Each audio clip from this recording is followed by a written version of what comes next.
Welcome into the His and Hers podcast. I'm Zach Bennett alongside my sister Paige. And today we have a wonderful week 4 NFL recap episode discussing all that happened in this week of NFL football, including Kenny Pickett's debut against the New York Jets in a loss, the Falcons getting out to a 2-2 start and beating the Browns, Bills coming back against the Ravens and winning 20, the domination of the Kansas City Chiefs or the Buccaneers, the Broncos' slow start, and the Raiders picking up their first win, and the 49ers establishing a early hold on the division in the NFC West, where all teams are 2-2. We discuss that and more here on this episode of the His and Hers podcast.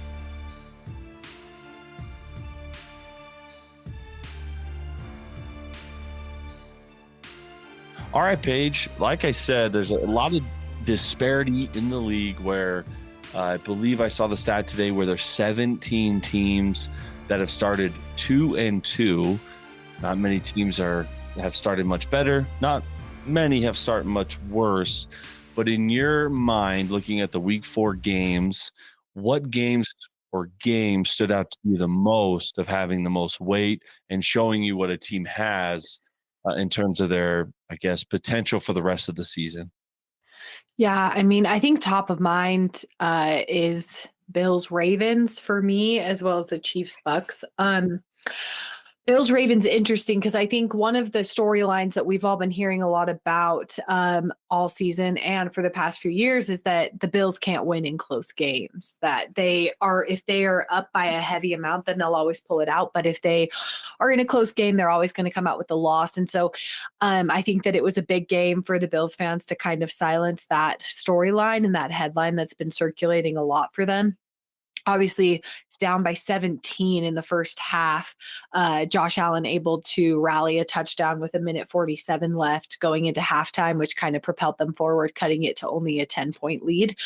And then, the Bills defense was just amazing in the second half and completely dominated. And Josh Allen team were able to get some more points. And so I just thought that was a really telling sign of where those two teams are at. And just kind of cementing that, the Bills had a weird loss against the Dolphins, but you know what? They're still the Bills and they're still really good and they're a good team with a good defense and they're going to do a lot of great play this year.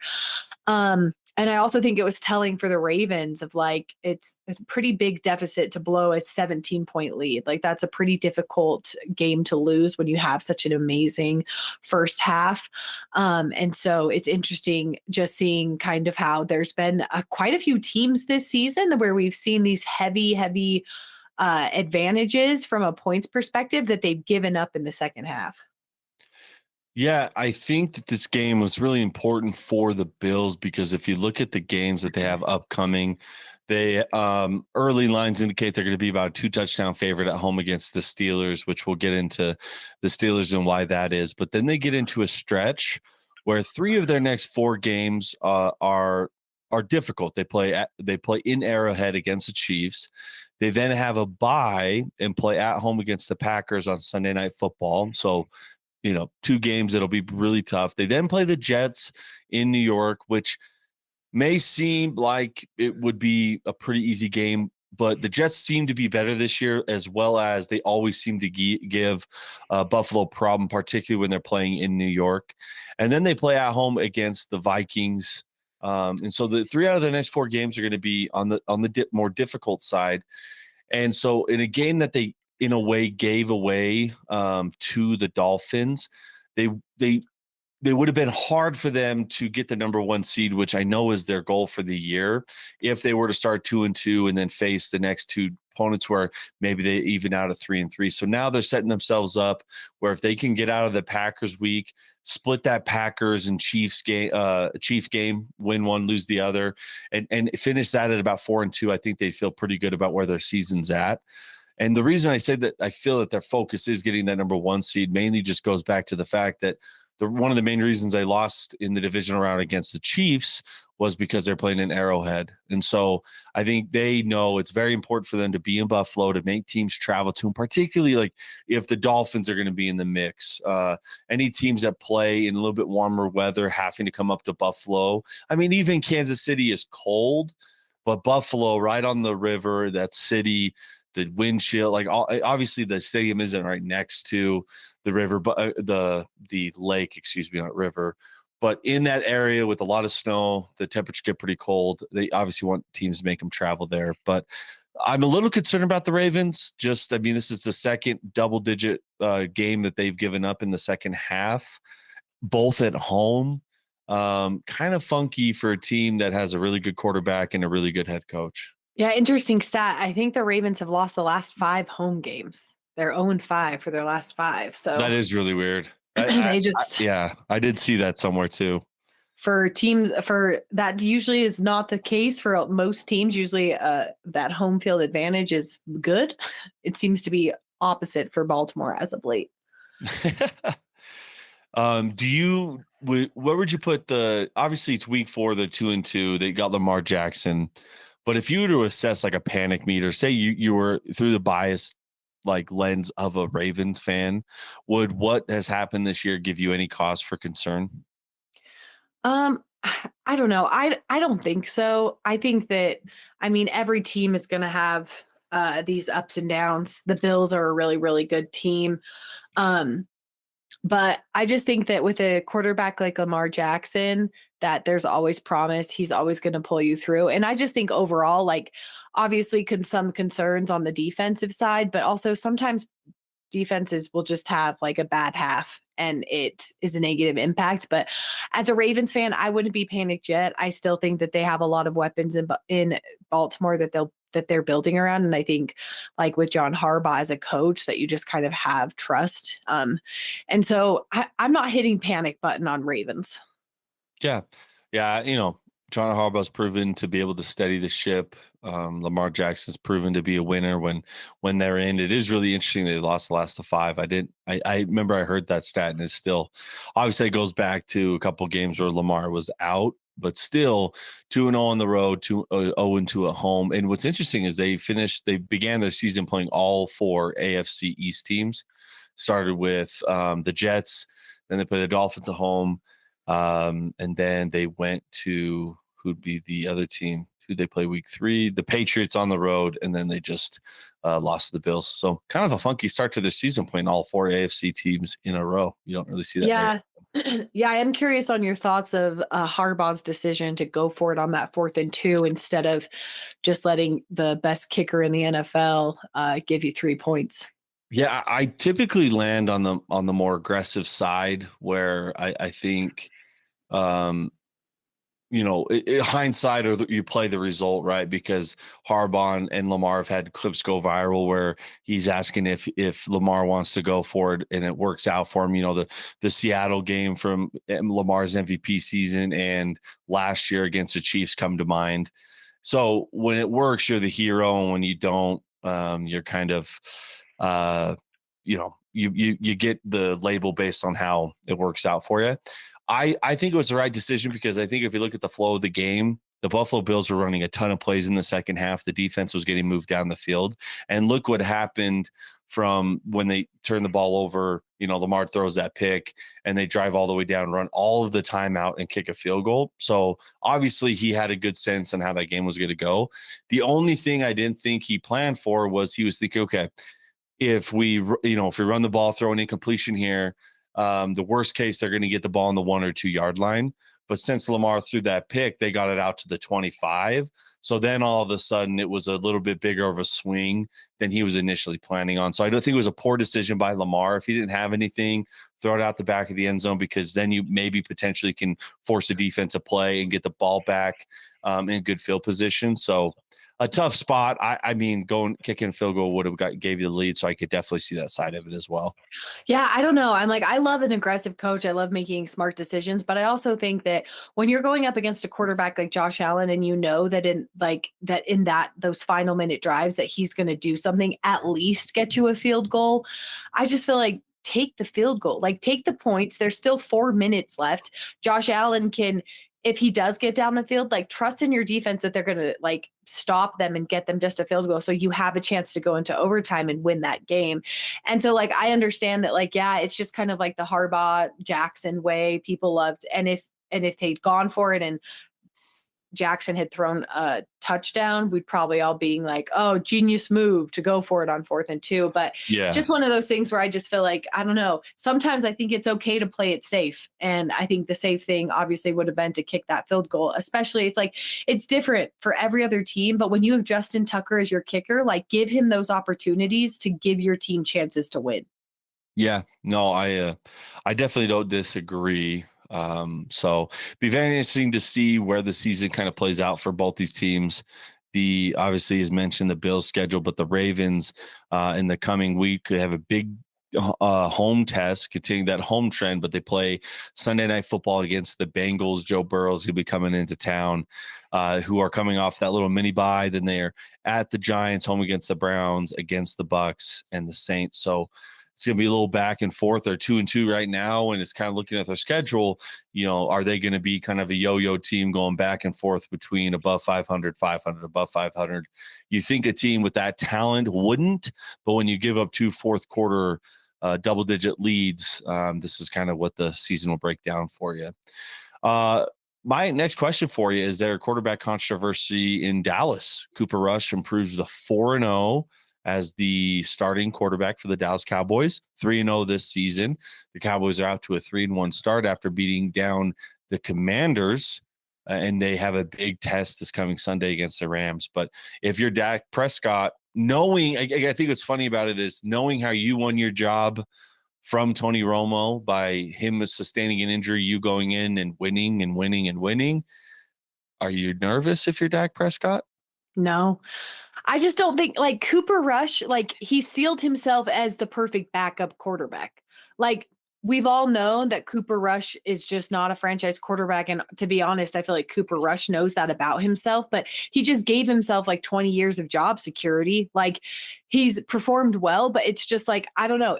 You're paying Dak Prescott way too much money to have him sit on the sidelines and have Cooper Rush in there. Like you're going to put Dak back in. And I think that the offense is going to be just as productive with Dak. I think that he's had an effect even with being on the sideline. And so I think that I think it's a fun talking point of like, oh, well, they bench the starter that they're paying hundreds of millions of dollars for and play the backup guy, the cute underdog story. But no, I think that Cooper Rush has done his job. Like that's what you have. That's why you pay a good backup QB. That's why you have them in your lineup so that in the instances like this where your main starter goes down that they can fill in and still have a productive offense. So I think that obviously it's been great for Cooper Rush to be able to have them undefeated in his time. But then also just setting them up for success for when Dak comes back to kind of propel them forward. Yeah, obviously on the season through 3 games, 60% completion percentage, 737 yards, 4 touchdowns, and no interceptions, which obviously with a team that has such a talented defense with DeMarcus Lawrence, Micah Parsons, Trayvon Diggs in the secondary, and they got great linebacker play. It's a team that really, if you look at the games that they've played, obviously they won 25-10 against the Washington Commanders the week before, 23-16, and then 20-17. I mean, that is 3 games where the team's averaging, 13, 14 points a game. You can't tell me that Dak wouldn't also be 3-0 in those games. And maybe the difference in the games would be a little bit larger. I think, look, kind of building exactly upon what you said, I think it's impressive what he's done. I think he's made himself a lot of money. And you got to applaud a guy for taking advantage and knowing the situation that he was in, where he doesn't have to be a rock star and throw for a ton of yards, throw for a ton of touchdowns. He just has to not mess it up. And as long as he does that, he can win football games and keep the team afloat. And I think it's really funny that anytime a backup gets in and has any success, everyone's reaction is, well, should he be the starter? And it's not like the coaches don't see practice every single day. They're around them. They're, hours and hours and hours. They know what they have typically. Now, some guys get in ball, and have great success and careers are built that way. But more often than not, what the coaches know about a player is typically right. That's why quarterbacks who are drafted by a team and don't work out and then end up on a different team, the success rate is almost none. Like your best example at ever working out is Ryan Tannehill, and he's made himself a lot of money, but is he anything you can build a franchise around? Probably not. So typically what coaches know, like what they assume about a player is typically right. And so like you said, if Cooper Rush wants to have a great career as a backup for the Dallas Cowboys, he probably has a job for life.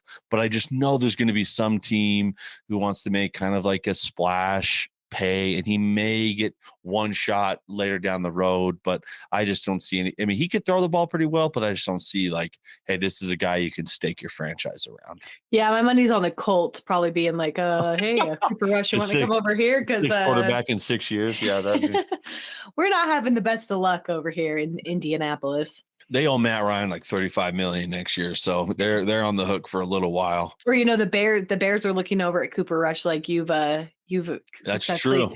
You've successfully completed more throws than Justin Fields has attempted. That's actually a really good point. I cannot lie, because if you go to 15, he had 23, so he had half of. So Justin Fields has 34 completions on the year. He had half of what he's done the entire year just in this game. So. Yeah, it'd be a massive improvement. I think the Commanders are going to be competing for the worst record in the league. So I think they're a pretty bad football team. And I think Ron Rivera will be out after this season. What did you take away from the Broncos-Raiders game? Obviously, this game meant a lot to you for your preseason takes. So much. Russell Wilson kind of didn't cook. Melvin Gordon can't hold on to the football. And Garrett Bowles made the funniest attempt at a tackle that you'll ever see. You saw that video, right? Yeah. Where the guy's already crossing the end zone and he's lunging for it. That was just, that's one of those ones when you get in the film room, you're like, okay, I wasn't going to get him, but the coach can applaud my effort because I dove for it and I ran the entire field as a 300-pound lineman. My effort cannot be questioned. I am dedicated to the cause. I am just happy to say that after 4 weeks of saying the Raiders were going to win, that the Raiders finally won. So there we go. It's the outcome that we all expected and hoped for. The Broncos look bad. And there's just really nothing else to say there about the Broncos. I think the Raiders played as kind of like it's been like kind of the expectation of how we kind of expected the Raiders to play. It was really great to see Devontae Adams have some really awesome catches and some fun yards after the catch. Overall, I just think that I'm very happy the Raiders won. They're now 1-3. They've just got this hole to climb out of, and then they're going to be in the playoffs. Yeah, it's funny. Derek Carr finished 21 for 34, 188 yards, and Devontae Adams finished with 9 catches for 101 yards. So accounted for a high majority of the offense. Obviously, this win is really important for the Raiders because 0-4, you're basically done. And it's important, it is because they play the Chiefs Monday Night Football next week. Which it's in Kansas City. Based on the history, I'm just going to say that they're going to lose it. But then after that game, they have a good chance to kind of get on a run to get back to even. They play the Texans at home, in New Orleans against the Saints, in Jacksonville, home against the Colts, and then the Broncos Seahawks. So you're looking at the next, after the Chiefs game, which I'm going to assuredly say is a loss. I'll be very precise. I already know my pick going into next week. They got 6 games that they're going to be very equal in talent, very equal in skill. So they could run off that mid-season run, win 5 of the games and put themselves back into position to sneak into the playoffs. I think their chances of the division are gone because they already have 3 losses, and I think the Chiefs are going to finish with around 3 losses. So I think they have a chance to position themselves in that middle part of the year. Obviously, Jacksonville's a little tougher than they usually have been. And the Colt, they're going to be, they still have to go out and win them. But I don't see anything from the Broncos that make me think that they're going to be anything but kind of like a tough team to beat, but nothing more than that. I just don't see the offense coming together because there hasn't been any signs. Like there was a throw that Russell Wilson made to KJ Hamler that was a deep strike. They had some gashes in their run game, but overall it looked clunky, it looked messy, and I didn't see anything that said, okay, now they're starting to build towards what they want to do. Yeah, and I guess just overall with that division, obviously a lot of talk coming into the season that was the hottest division in football. Turns out that the Chargers, the Broncos, and the Raiders have all been underwhelming from their performance perspective. So it's interesting to just see how the expectations are adjusting there.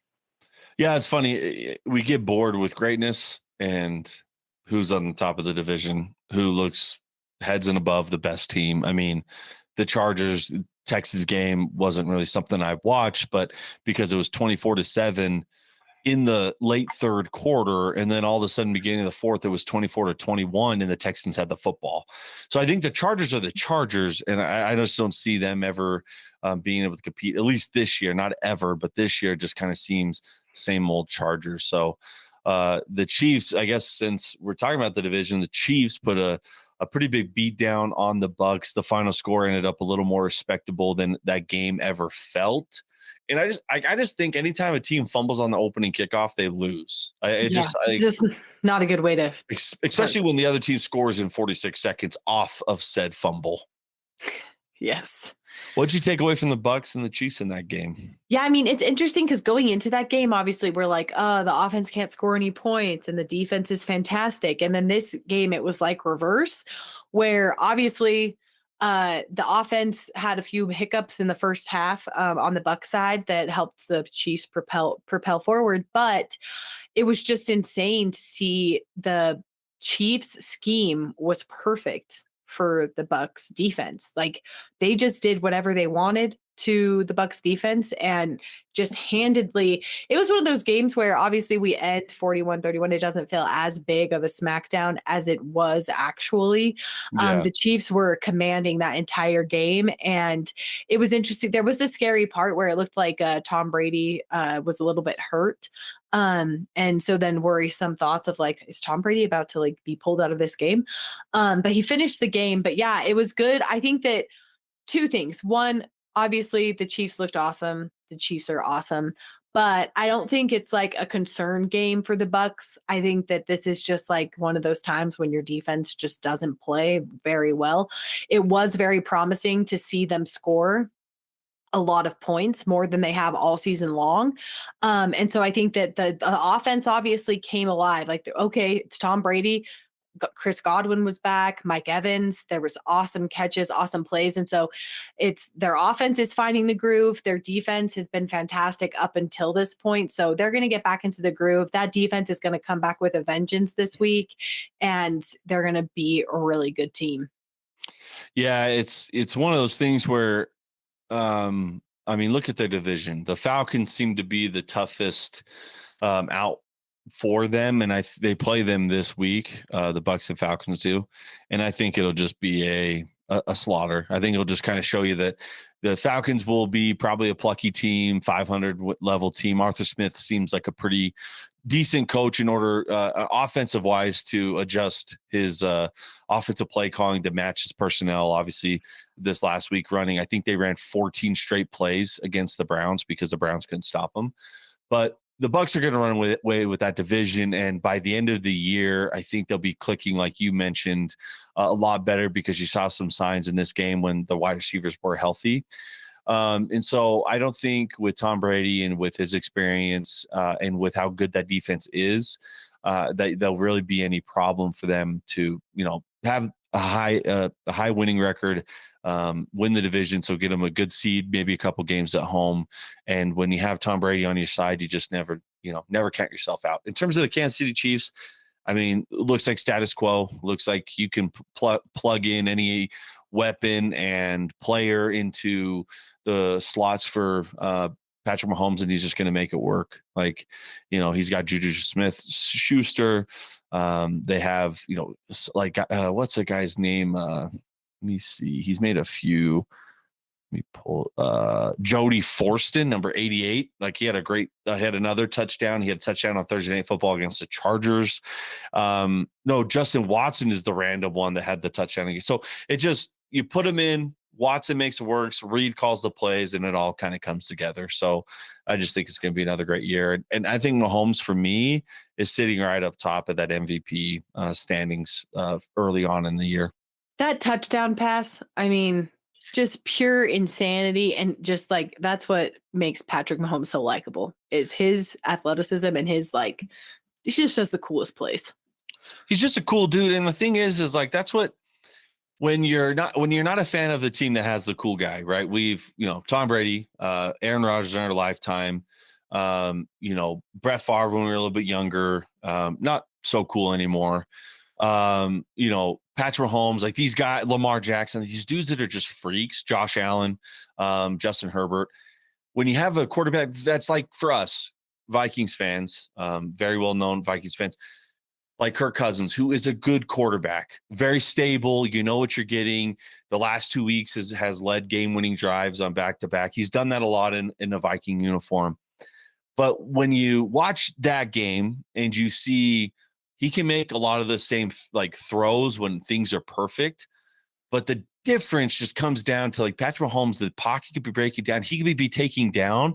And that when he just, that pops up, like he kind of shove passes it for a touchdown, right? It's just like that level is so hard to like know that you don't have. And that's just, obviously Patrick Mahomes is just a one of one. There really hasn't been like a quarterback like him before, and he's like matched up perfectly with an offensive guru and Andy Reid, so it all kind of worked together for him. But that's just what's so frustrating when you're a football fan, when you have to watch him all the time because he's always in prime time, and you just got done watching your quarterback. And I love Kirk. I think he's great. I think he's better than almost 20 quarterbacks, 22 quarterbacks in the league. But the gap between like Mahomes and Rodgers in his peak is, and Josh Allen when he's playing at his superpowers, and what we have is just like this. It just kind of sucks a little bit, I know. It's like when you think about it in terms of cereal, like Kirk Cousins is like the cream of wheat or like the frosted mini wheats, where it's like it has a lot of nutrients. It's good for you. It will satisfy. But like Patrick Mahomes is like the Captain Crunch or the honeycomb for me, where it's just like it does more than satisfy. Like it just makes you happy and joyful and excited to live life. And Kirk Cousins just doesn't do that for you. So yeah, it's like we have to seek out other sources of joy from the quarterback position, because oftentimes as a Vikings fan, you just like you finish the cereal and you still feel like you could have a little more flavor or something added extra. Yeah, and I feel like frosted mini wheats aren't all created equal. Like some of them have, and it's kind of like exactly like Kirk. Sometimes he's locked in. Sometimes the throws are just banging. Sometimes those frosted mini wheats come with a little more of that like baked in like sugar on top. And it's like, oh, I could eat these without milk. But sometimes it's a struggle to put down, but you just know you have to put it down. But they get the job done. And if you want to hear even better analogies and breakdown of the double doink that was the London game in Tottenham between the Vikings and Saints, we have our Scold Edition podcast that will release just covering specifically that game, our reaction, our thoughts, and what we think about the Vikings being 3-1 at top of the NFC North 4 weeks into the season. Looking at the other games, it looked like a Big 12 game out there between the Seahawks and the Lions. As much as it sucks being a Vikings fan, and I don't want to keep building upon it, but I always tell people it's because we're always so close, but we're never there. Is it worse being a Lions fan because like this is kind of the year for them, or at least was building up to be, and it's, a 3-point loss to the Eagles. They beat up the Commanders. They literally, blow the game against the Vikings and lose by 4. And now they lose this one by 3, 48-45. Yep. That's got to stink, because if you could probably say 4 or 5 plays, the Eagles game, they kind of came back.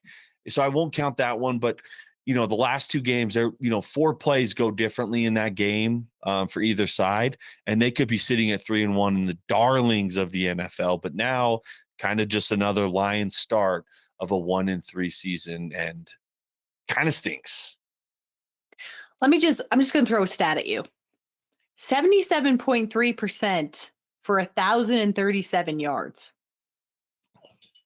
That is what? Geno Smith Oh, That is Geno Smith right now, the most accurate quarterback in the league as of right now. 6 passes, 108 passer rating. Like, just pure insanity.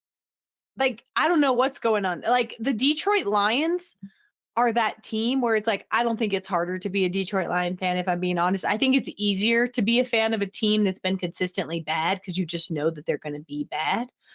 yeah. I Um, mean, they haven't won a but this playoff game year, since '97. yeah, so it's like you just know, like you just expect kind of mediocre play from them. And also like this is not new to the Lions. They're always losing by like really close games. But I think the frustrating thing as a Lions fan is that like this year you finally have this like spark of hope and you see Jamal Williams have some really awesome runs. You see Jared Goff playing like an actual quarterback and scoring. Your team scores 45 points against the Seattle Seahawks in a non-Russell Wilson era and you lose.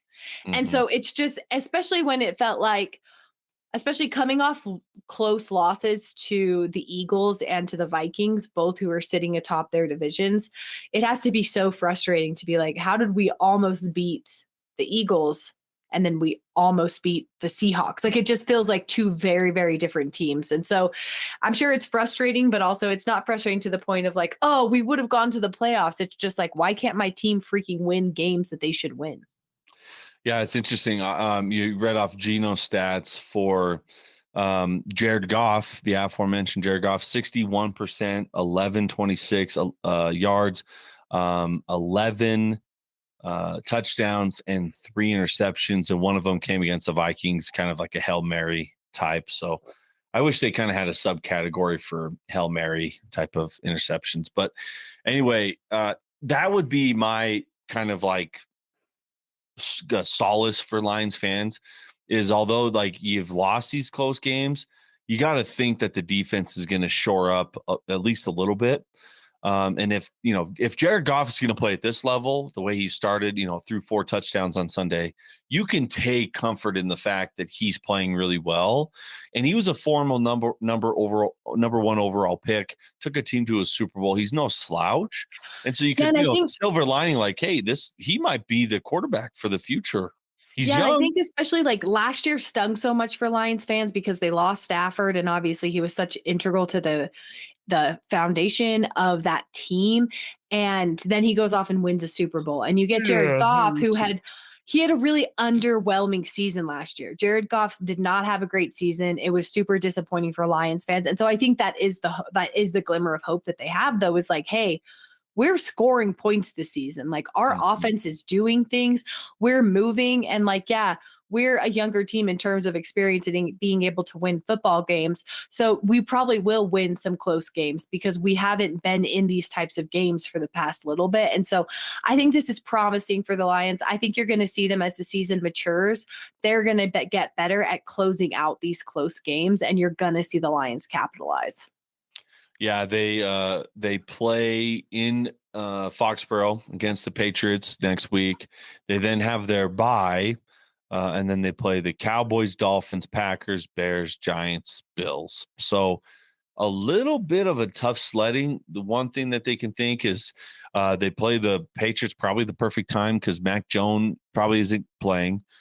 Brian Hoyer's in concussion protocol, so you're going to be playing Bailey Zappi, who almost beat the Packers at home. So I guess we'll jump into that. But the Seahawks, my only thoughts on that is, look, the division, every team is 2-2.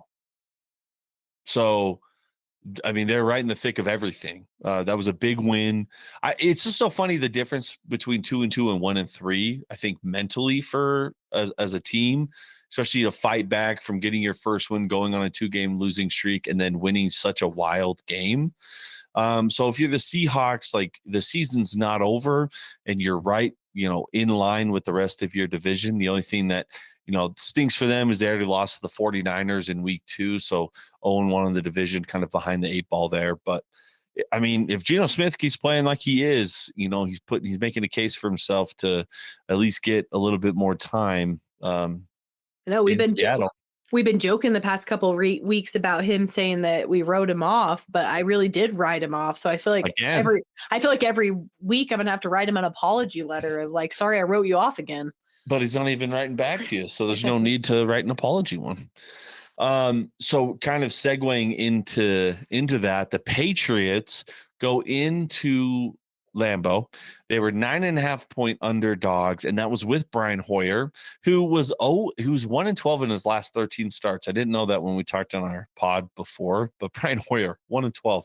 Make that 1-13 because he'll get credited with that loss as the starter. But he gets hurt on the very first drive, gets a concussion, and Bailey Zappi from Western Kentucky gets in a duel with Aaron Rodgers. Aaron Rodgers throws a pick six in the second quarter. The Patriots able to find some success running the football, and they take it to overtime. Aaron Rodgers gets it done, and they win. But what do you take away from the Packers in that game? I mean, in a dogfight with a third-string quarterback at home, where they should have probably taken care of business a lot sooner than that. Yeah, I think that it just shows that I don't know because I have so much bias against the Packers, right? So like it's hard for my brain to not just like always want to go worst case scenario for them. But I do think it just shows, I mean, obviously we can just chalk it up to like some games are just like a more even matchup than you kind of anticipate. Um, but what I will say is that I think it exposed a lot of the weaknesses that we'd all been concerned about in the Packers. And there's still obviously a lot of things that can be improved for that team to be like the same level that everyone's expecting them to be. Yeah, I mean, obviously the Patriots were averaging almost 5 yards per carry with between Damian Harris and Ramon Stevenson. And that was kind of the problem with the Packers last year. And that's why the 49ers were able to go into Lambeau and beat them because they, chewed up a lot of the clock and shorten that game. So I think you're exactly right. I think the weakness of running the football on them was shown again. I just the vibes. Look, I'm a Vikings fan. I'm biased. I know, but the vibes just seem weird in Green Bay. Like now, it just seems like there's a lot of frustration. There's a little bit of tension. I don't know exactly. Maybe it's just my hopeful heart. But even though they're sitting at 3-1, it hasn't looked easy against teams like the Bears and a depleted Bucs team that Patrick Mahomes just went in and put the beat down on that defense. And now, a very depleted Patriots team as well. So you think with a team with Aaron Rodgers, who's been, 13-3, 13-3, and 13-4 the last 3 seasons, you think that game would have went a little bit easier. But like you said, some games in the NFL, you're just lucky to win them. Yeah, and even when we're just all of us Viking fans, we're just crossing our fingers that the Patriots were going to beat them Oh, in Lambeau. that would have been gorgeous. The last couple games, what do you take away from the Eagles starting 4-0? They fell down to a 14-0 deficit early in the first quarter. It was dumping rain. They forced Trevor Lawrence to have 4 fumbles, and they end up winning 29-21, I believe was the final score. Yes, 29-21 to the Eagles. What are your takeaways about the Eagles, about the Jaguars? Yeah, biggest takeaways. One, I just want the record to state that I talked to at least 10 people and I said that Jalen Hurts was going to throw a pick 6 in this game. And it happened so quickly that I was like, yes, the Jaguars are going to beat the Eagles. Like, this is like the pick happened. This is going to be awesome. And then obviously Lawrence fumbles it more times than I think has any single player ever fumbled it that many times in a game. 4 Not many. times. Not many. I Like, know that. I know truly an incredible feat. So my thing is that obviously the Jags got out to a 14-0 lead. Obviously it's great. The Eagles look awesome. They were able to come back. Their defense stepped up. Obviously made some huge plays. But I just want but they only won by 8 points.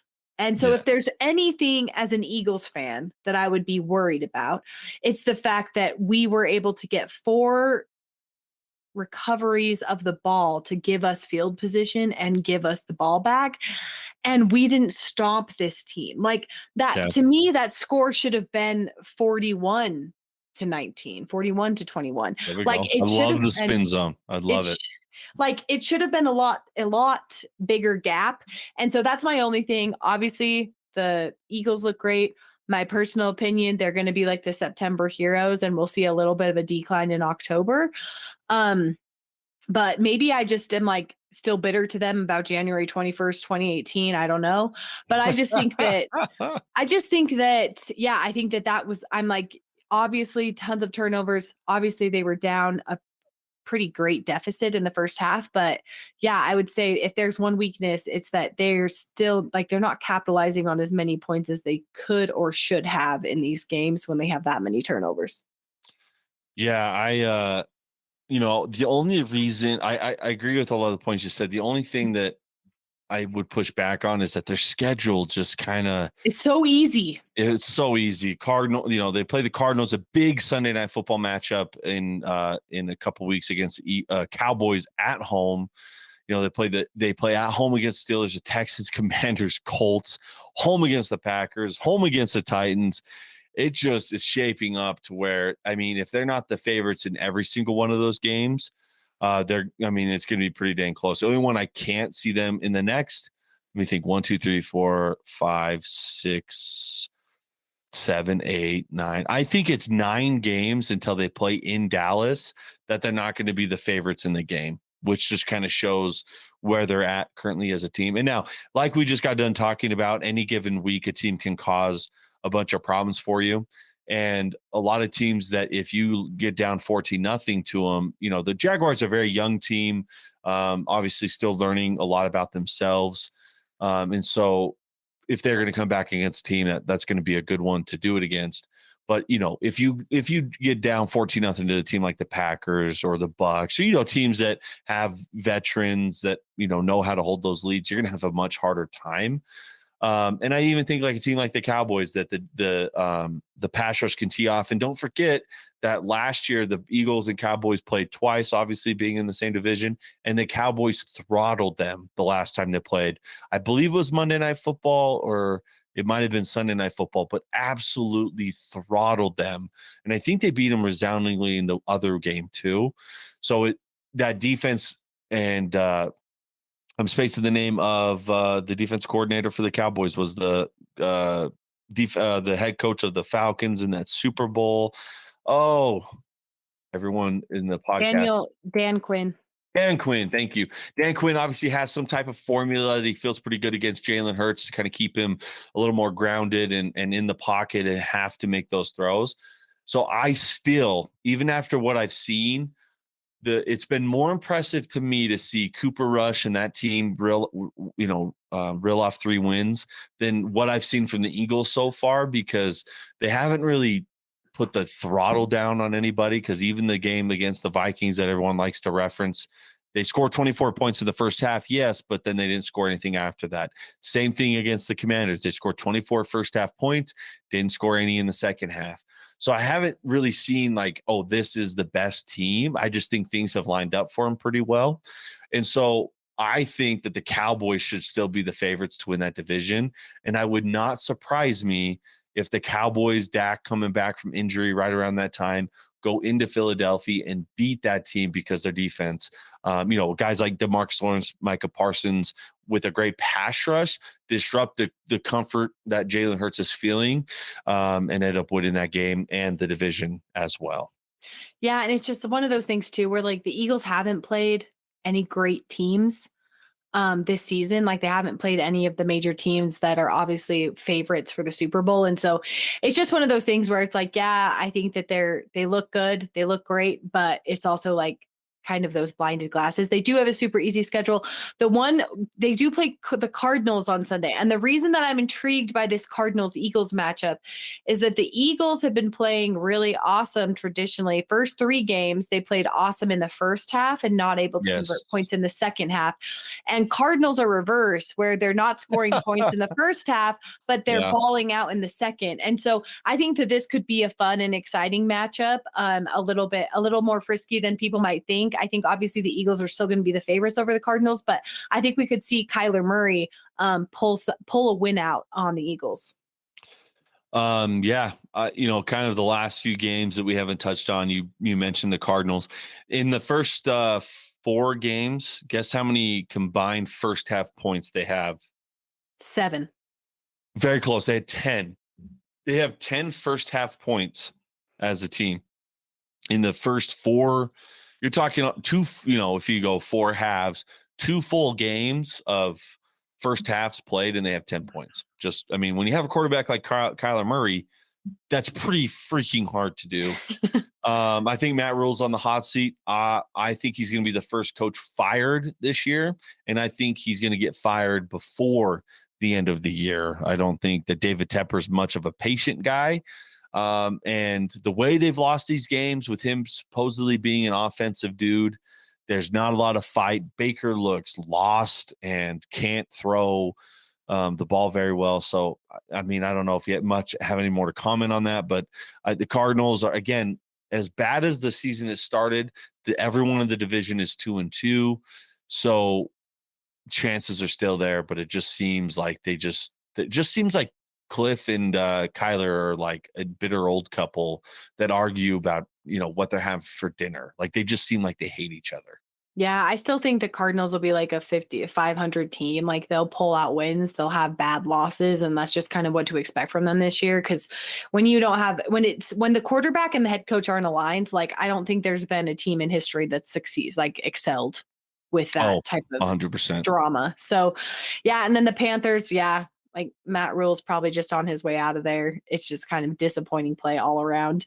I bet. How much do you think that Baker's regretting the T-shirts he was selling in the preseason? What'd they say? I don't think I saw that. Oh, he was selling them. Let me pull up. I can't remember exactly what they said.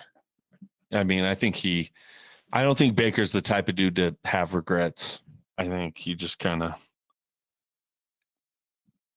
off the leash.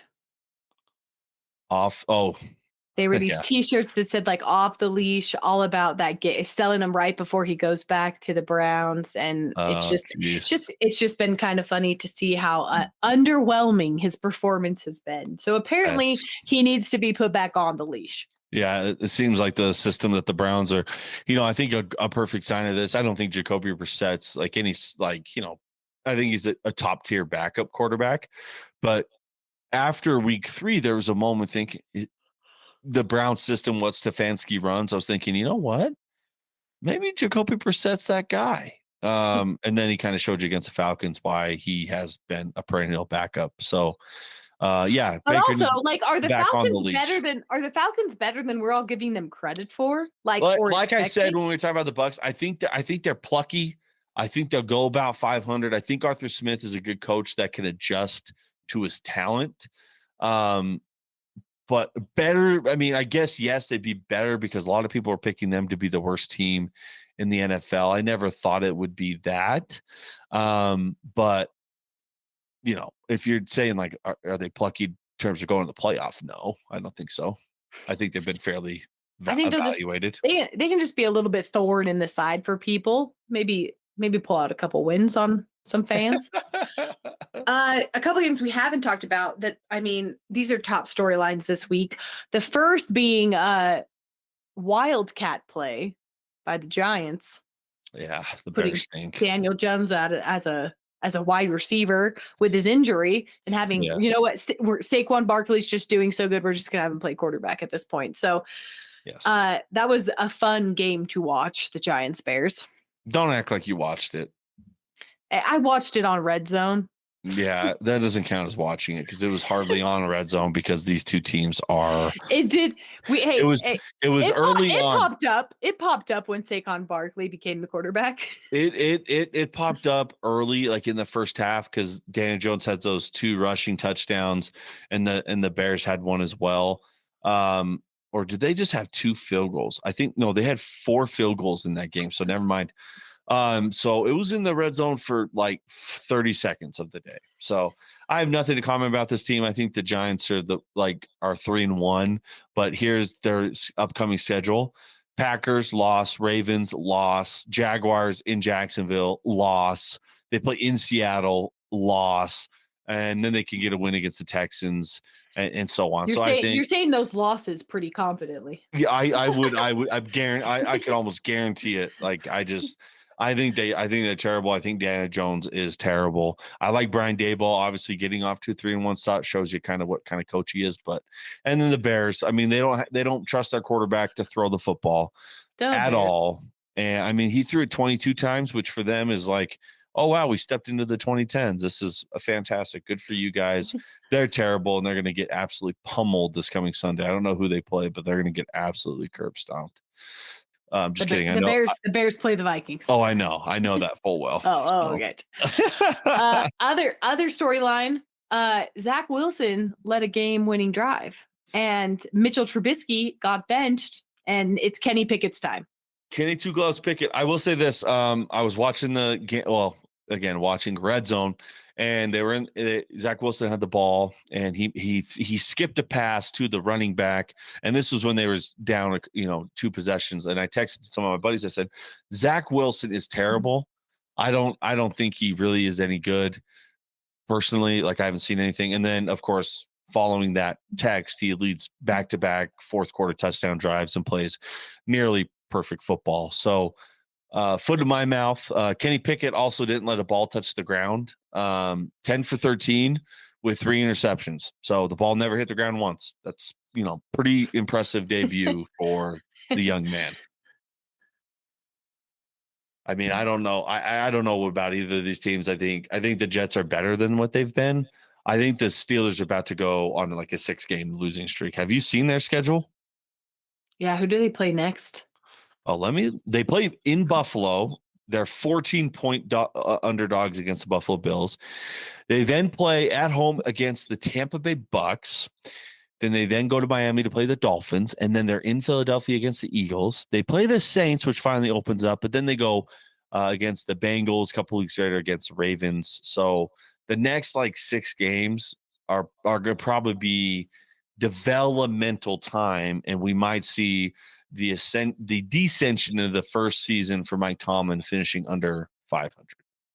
And then we'll learn that it wasn't Mike Tomlin, it was Benny Roethlisberger all along. Listen, Ben Roethlisberger is such an egomaniac. He loves this. He loves that they're terrible. Because last year he took them to the playoffs. In his mind, he's like, yeah, I guided that team in the playoffs, even though it was TJ Watt being an absolute wrecking ball. But in his mind, he's like, yep, see, I knew it was me all along. Maybe they'll call me to come back because I am the franchise. But really, it's just that TJ Watt's not there right now. Yeah, I think if TJ Watt was playing, I think they definitely beat the Jets. And I think Zach Wilson would probably be injured and be out the rest of the season. Probably. And I think they would have beat the Browns too. So I honestly, TJ Watt made that big of a difference. Personally. Yeah, same. He's a freak. Jets have a little bit of a difficult schedule coming too. They play Dolphins this Sunday, and then they're at the Packers, and then Broncos, Patriots, and then Bills. So bit difficult games for the little Zach Wilson upcoming. A little bit difficult. Let's see. Yeah. Mainly talked about pretty much everything. Obviously mentioned the Chargers, Texans, Browns, Falcons. That kind of wraps up the week 4. The last one would be the Rams, 49ers. Spanking. 49ers just smacked down the Rams. The Rams got to find out any other receiver not named Cooper Kupp. I saw a stat that he has 42 receptions, and I think that the rest of the receiving core has 22 combined. So he makes up 60% of the catches for all the wide receivers. He's on a path to obliterate the single season reception record, but that offense just looks a lot different. They can't run the ball. The offensive line is really weak, and all they can do is throw the ball to Cooper Kupp. And you saw in that pick 6, it was a play that they've run a ton. The safety knew exactly what happened when that wide receiver came up. He immediately planted his foot, went downhill because he knew that wide receiver screen was coming. And sure enough, he guessed right, and it was back to the house for 6. So the Rams just don't look right. No, and Stafford just doesn't look like he remembers how to throw a football. Half the time, the placement's horrible. It's way over their heads or way behind them. It's interesting how bad Stafford looks. Yeah, he's dropped from like, I think he was throwing touchdowns on about 8% of his clips last year, and it's dropped down to about 2. So it's been a rough kind of start for that team. The 49ers, I mean, it looks kind of like the same old formula that it's been since Jimmy G's ever been the quarterback. Good defense, run the football, And make a Deebo couple Samuel's throws. insane. That's pretty much it. That's kind of Yeah. all you need to know about that team. So I think if you had to make me guess, I think that they'd win the division because they're more of the they've shown more and kind of a proven commodity on what you're getting. Obviously, the Rams just won the Super Bowl, so you can't count them out. But I just think the Rams have just looked a little bit out of place. And I think it's harder to get that offense back in rhythm and the defense is better for the 49ers than the Rams have. So if you kind of putting, pieces together, I think the 49ers actually beat the Rams in a lot of areas. Agreed. What a game. What a game. Any closing week 4 thoughts? Anything that we missed that you wanted to mention? No. On to the next one. Week 5 coming up. Week 5 coming up. We're breezing through the NFL season. We have our first few buys. I believe the first buys start hitting in week 6. I don't think there's any team that have buys in the coming weeks. So we will preview those games you'll get that pod on Friday. And again, make sure if you're a Vikings fan or just want to see 2 Vikings fans gloat about the team starting 3-1, make sure to check out our Skull Edition podcast where we cover specifically the Minnesota Vikings. And again, please share this with all your friends, family, all those who love NFL football coverage. We release every Wednesday and Friday wherever you can find all your podcasts, Apple Podcasts, Spotify being the main ones. Make sure you like and subscribe and let us know what you think in the comment section of this YouTube video. Thanks for tuning in. And again, week 5 preview coming up later this week.